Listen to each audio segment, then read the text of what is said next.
What's up YouTube? This is the iPod radio remote, and in my opinion, still one of the easiest ways to listen to FM radio on the go. It resembles an iPod shuffle-like body, comes with an FM radio receiver, and volume control buttons to allow for easy scrolling on the go. Today, we're going to dive into why this is still one of the best iPod accessories still 19 years later. This is the unboxing gadget. Let's dive in and explore. Let's get it. Okay, so the iPod radio remote. Originally announced in 2006, Apple introduced the iPod radio remote for $49, and today you can still find them in box or brand new on eBay for around $5,200. It's kind of funny because today there are really only a few ways to listen to FM radio. You have your car, you have that Spotify thing, or maybe even an old alarm clock. But the days of carrying around a CD player or hand radio pretty much gone. And as a pretty big radio listener, I always wanted an iPod radio remote.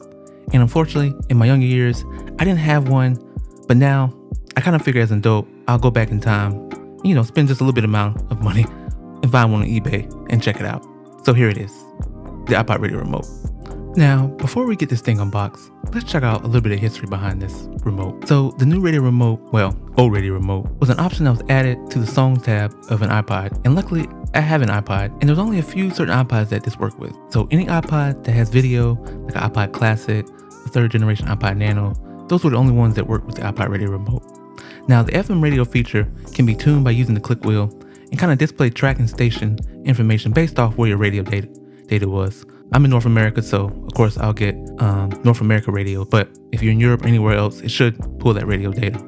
Now, one thing to note that I didn't know at the time, now the iPod radio remote does reduce the battery life of your connected iPod, as the remote doesn't have an internal battery, so it relies on your iPod battery to charge the thing and of course get the FM radio station. So that's something to watch out for if you are using the radio remote on the go. Alright, so let's get this thing unboxed. So as you see here, it's the radio remote. Now, one thing about these things is luckily there aren't any fake versions, so if you do decide to pick one on eBay, you're pretty safe in picking one up. From what I know, there aren't any Alibaba or AliExpress iPod radio remotes. Now, as you see here, the box doesn't come with much, just comes with pretty much the remote and some headphones, which is pretty cool.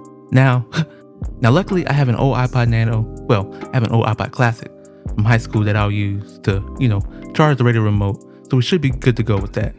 And my wife has an old 5th gen Classic, and we'll check that out too, because if I'm not mistaken, I think the interfaces between the two iPods are different from the 6th generation and the 5th generation. One looks a little bit older and one looks a bit newer, so we'll check that out once we get it up and running. And lastly, we have some guides, which is always good. I always like when they include guides, on how to operate the device. Now, the radio remote doesn't do much. You can just scroll through different radio stations, so I don't know how much the guide's going to say, but here it is, and we have it. All right, so let's move on and wrap this up and check out the actual interface and how to operate the remote on these different iPods. Okay, so let's start off with my 6th gen Classic. I believe this was the last iPod made, and I believe the radio functionality is a little different than the 5th gen I'll show later on. So we can clearly see here that the home screen is different. The radio option shows up on the home screen versus, I believe it shows up in the music on the older iPods. We can see here too also that compared to the box of the radio remote, the interface is just a little bit different, a little bit updated, a little bit newer, which is pretty cool. I do like how they kind of updated that on this radio remote versus the old generation. And besides the scrolling, that's kind of it. I mean, you can use the remote to scroll through different tracks. Now, of course, based off where you live, where you're located, the radio stations will be different. So you might not have the same radio stations as me or someone else, but here they are. All right, so let's plug in my wife's 5th gen Classic and see the difference. And off the rip, you can kind of see that the radio is actually inside the music section.